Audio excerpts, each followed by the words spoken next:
Everyone, আসসালামু আলাইকুম। তো আজকে আমার ভিডিওর টাইটেল দেখে নিশ্চয়ই বুঝে গিয়েছেন যে আজকের আমরা চিড়িয়াখানায় বেড়াতে যাব। তো এটা ছিল সকালবেলা আমি ব্যাগ গুছিয়ে নিচ্ছিলাম, কিছু স্ন্যাক্স আইটেম নিয়ে নিচ্ছিলাম, আর লাঞ্চের জন্য রাত্রেবেলা বিরিয়ানি রান্না করেছি, ওইটাও বক্সে বক্সে নিয়ে নিচ্ছিলাম। তো ব্যাগ গুছিয়ে আমি রওনা দিয়ে দিব, যেহেতু রাত্রে একটু প্রিপারেশন করে রেখেছিলাম, সকালে উঠে তেমন কিছু করতে হয়নি আমার।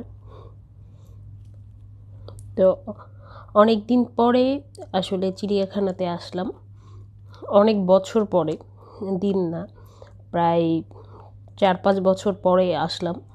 আমার করিন, আমার মেয়ে যখন ছোট ছিল তখন ওকে নিয়ে এসেছি, তারপরে আর আসা হয়নি।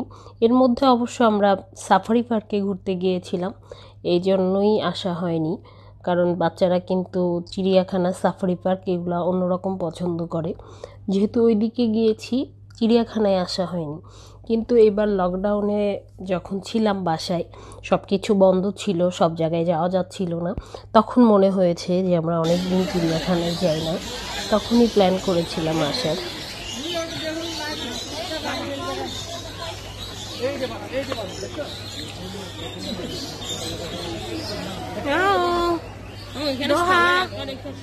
Hey fat boy, you want to fight? Hey fat boy.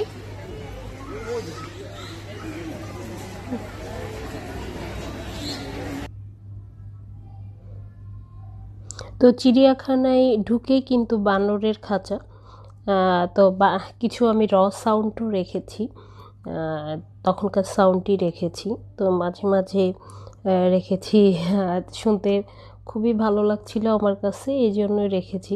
এখানে এসেই মনটা ভালো হয়ে গিয়েছে পশু পাখির শব্দে, চারিদিকে পাখির ডাক। তো আমার বাচ্চারা অনেক খুশি আসতে পেরে। আমরা প্রতিটা খাঁচার সামনে যেয়ে দেখছিলাম, আমার ছোট বেবিকেও নিয়ে যেয়ে দেখাচ্ছিলাম যে এটা বাঘ, বা যেই খাঁচার সামনে যাচ্ছিলাম ওকে কোলে উঠিয়ে নিয়ে দেখাচ্ছিলাম স্টলার থেকে। ও খুব এনজয় করছিল।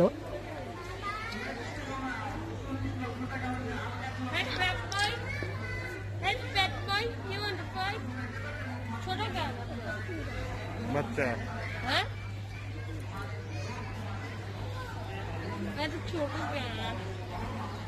ওইদিকে মানে বড়টা।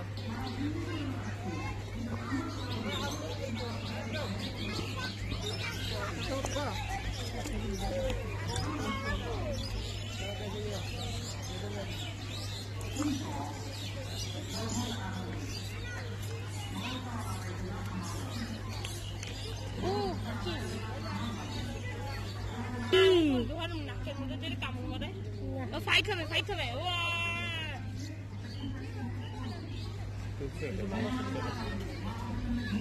পিপি, ইউ হ্যাপি। ওই দিক দিয়ে ওরা খাবার দিচ্ছে না এদের।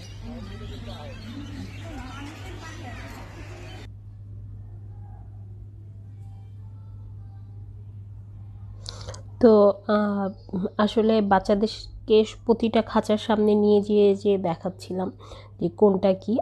ফ্রাইডে হওয়াতে অনেক মানুষ ছিল, সবাই নিরাপদ দূরত্ব মেনটেন ওইভাবে করছিল না, কিন্তু সবার মুখে মাস্ক ছিল, মাঝে মধ্যেই অ্যানাউন্স করছিল মাস্ক পরার জন্য।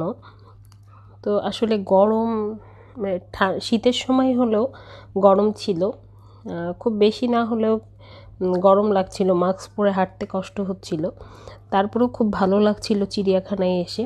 আমার কাছে মনে হয় যে বড়দের, ছোট বাচ্চাদের সবারই প্রিয় জায়গা চিড়িয়াখানা। আর একটু বেশি পরিষ্কার পরিচ্ছন্ন আমরা যদি করে রাখি তাহলে কিন্তু আরও ভালো লাগে ঘুরতে। আমার হাজবেন্ড, আমি আমার বাচ্চাদের সাথে গল্প করছিলাম যে আমরাও ছোটোবেলায় এখানে এসেছি। আমি যখন ছোটোবেলায় ঢাকাতে বেড়াতে এসেছি, তখন আমার কাছে যখন কেউ জিজ্ঞাসা করতো কোথায় বেড়াতে যাবা, তো প্রথম চয়েস থাকতো চিড়িয়াখানায় যাব। আসলে চিড়িয়াখানা কিন্তু সব বাচ্চাদের কাছে একটা প্রিয় জায়গা, আর আমরা যে ছোটোবেলায় চিড়িয়াখানা দেখেছি ঠিক একই রকম আছে, চিড়িয়াখানার কোনো চেঞ্জ নাই, হয়তো পশু পাখি দু একটা বেড়েছে, তাছাড়া সব কিছু আগের মতনই আছে। যেই দিক দিয়ে রাস্তা দিয়ে আমরা ঘুরেছি ওইভাবেই রাস্তা জায়গাগুলো ওইভাবেই আছে। তো এতে খুব ভালো লাগছিল আর কি। আমাদের মানে আমার ছোটোবেলা আমি মনে করছিলাম, ওর বাবাও বলছিল যে ও ছোটোবেলায় এসছে, এটা ছিল এই জায়গায়। তো আমার বেবিকে ট্রলি থেকে নামানোই যাচ্ছিল না, নামালেই ও দৌড় দিতে যেয়েই পড়ে যাচ্ছিল, এই জন্য ট্রলিতেই রাখতে হয়েছে ম্যাক্সিমাম টাইম। আর এই মাঝে মাঝে এটা ওইটা যখন দেখিয়েছি তখন ওকে কোলে নিয়ে উঠিয়ে দেখানো লাগছে। তো আসলে প্রতিটা জায়গায় একটু একটু রেস্ট করার ব্যবস্থা করে দিয়েছে বসার জন্য, এটা খুব ভালো লেগেছে। আর একটু কালারও করেছে, এটাও ভালো লাগছিল। আরও কিছু পশু পাখি আমার কাছে মনে হয় অ্যাড করলে আরও সুন্দর হয়ে উঠবে জায়গাটা। কিছু পাবলিক টয়লেটও নতুনভাবে তৈরি করছিল।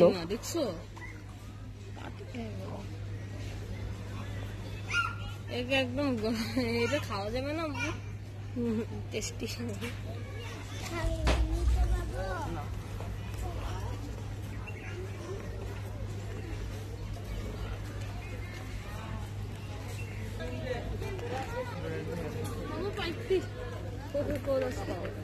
নিয়ে আসো পানি, আর এখানে বসে খাবার।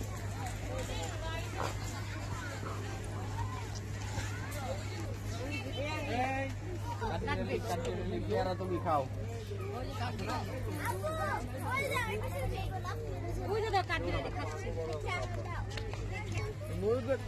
দেখেছ?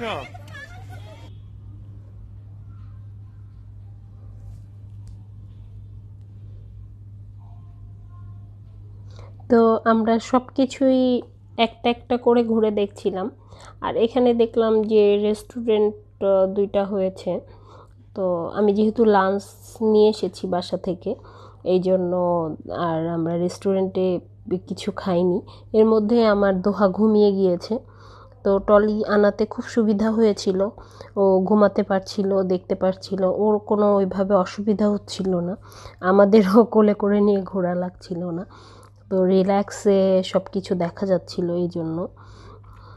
তো সব কিছুই মোটামুটি আমাদের ঘুরতে ঘুরতে 2টা 2:30 বেজে গিয়েছে, সব দেখতে দেখতে 3টাই বেজে গিয়েছিল। তো আমরা একটু খুঁজছিলাম যে নিরিবিলি একটা জায়গা যেখানে বসে লাঞ্চটা করে নিতে পারি। এর মধ্যে বিস্কিট টিস্কিট খেয়েছি, বিস্কিট জুস বাচ্চাদেরকে দিয়েছি, কিন্তু লাঞ্চটা করা হয়নি। তো ওইরকম জায়গা খুঁজছিলাম, তো হঠাৎ করে একটা এরকম বাগানের মতো যেখানে পাটি পেরে বসে খাওয়া যায়, তো ওই জায়গাটাই দেখছিলাম। তো মশা হবে কিনা এটাই চিন্তা করছিলাম যে বসে খেতে পারবো কিনা। তো এছাড়া ওরকম জায়গাও ছিল না। তো আমি বাসা থেকে বাচ্চাদের খেলার যে ম্যাট আছে ওইটা নিয়ে এসেছি, খাবারও প্যাক করে এনেছিলাম, যেহেতু বাইরে খাবো না এই জন্য ছোট ছোট বাটিতে বিরিয়ানি রান্না করে নিয়ে এসেছি। তো এভাবে আসলে মাঝে মাঝে কিন্তু আসলে ভালোই লাগে, বাইরে বসে খাচ্ছিলাম, ভালো লাগছিল। দোহাও মানে দোহা ঘুমিয়েছিল, এই জন্য একটু রিল্যাক্স করে লাঞ্চটা করা যাচ্ছিল। পরে আবার হচ্ছে ওকে উঠিয়ে ভাবছি খাওয়াই নিয়ে তারপরে রওনা দিব। তা আমরা 4জন বসে খেয়ে নিচ্ছিলাম। আসলে মশা যে ছিল না তা না, 1-2টা মশা ছিল, আর একটু পরিষ্কার হইলে হয়তো এই মশাটাও থাকবে না। আসলে পরিষ্কার পরিচ্ছন্নতা আমাদেরও করা উচিত। আমরা যে বসে খাচ্ছি বা কোন বাচ্চারা চিপস খাচ্ছে, এটা প্যাকেটটা যাতে এদিকে ওইদিকে না ফেলে সেটা আমাদের দেখা উচিত, যে প্রপারলি যাতে ডাস্টবিনে ফেলে। পরিষ্কার পরিচ্ছন্ন তো করে রাখবেই, সেই সাথে আমাদেরও উচিত আমাদের চারপাশ পরিষ্কার রাখা। আমাদের যেই দেখার জায়গাগুলো আছে এইসব জায়গায় যে সব কোনো জিনিস ময়লা আবর্জনা এখানে ওখানে না ফেলা। তো আমি এক্সট্রা পলিথিন নিয়ে এসেছিলাম। ওই পলিথিনের মধ্যে প্যাকেট যা যা আমরা খাচ্ছি, এক্সট্রা চিপসের প্যাকেট, জুসের প্যাকেট, এইগুলো ভাবছি ফেলে তারপরে অন্য কোথাও ফেলবো। আসলে আশেপাশে 2-1টা প্যাকেট পড়েছিল চিপসের, তো আমার আমার ছেলে বলছিল যে মা এখানেই ফেলে দিই না কেন, কিন্তু আমি বললাম বাবা এই 2-1টা আছে, এটাই খারাপ লাগছে, আর আমরা যদি ফেলি আরও নোংরা হয়ে যাবে। আমরা পরিষ্কার রাখবো তো আরেকজনও রাখবে, এভাবে সবাই কিন্তু রাখতে রাখতে আমাদের পুরো দেশই পরিষ্কার হয়ে যাবে। সবাইকে চেঞ্জ হতে হবে একসাথে, একা একা একজন থেকেই শুরু করতে হবে। কে কবে হবে এটা চিন্তা করে কিন্তু চলবে না। যার বাসা থেকে শেষে যদি আমরা একটু করে ট্রাই করি, তাইলেই কিন্তু বাসার মতো বাইরেটাও পরিষ্কার রাখা যায় আমার কাছে মনে হয়।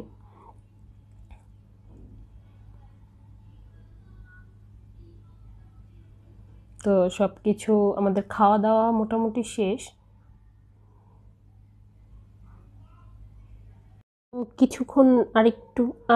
কিছুক্ষণ ঘুরে তারপরে আবার বাসায় যাওয়ার জন্য রওনা দিয়ে দিব আমরা। এই জন্য সব কিছু গুছিয়ে নিচ্ছিলাম ঠিকঠাক করে। হ্যাঁ চলো, সামনে ডাস্টবিনে ফেলাই দিও।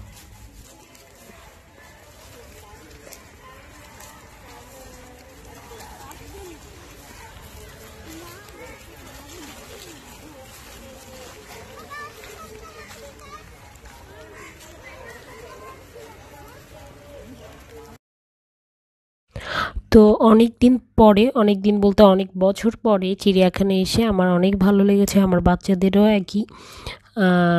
তো আমরা চিন্তা করেছি এরপর থেকে আমরা বছরে একবার হইলেও চিড়িয়াখানায় আসবো ঘুরতে।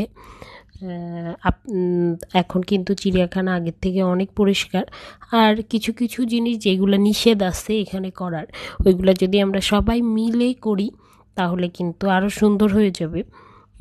তো আমরা যেহেতু 4.5 ঘন্টা মতো এখানে ছিলাম, তো একটু টায়ার্ড লাগছিল যেহেতু পুরোটা টাইমই হেঁটে হেঁটে ঘুরে দেখেছি।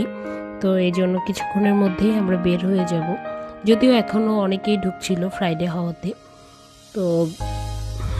তো এখনই আমরা বের হয়ে যাব। আমার ব্লগটি আশা করি আপনাদের কাছে ভালো লাগবে। আমার কিন্তু খুব সুন্দর একটা দিন কেটেছে আর কি চিড়িয়াখানায় এসে। তো এখানেই আমি আজকের বিদায় নিচ্ছি। আল্লাহ হাফেজ।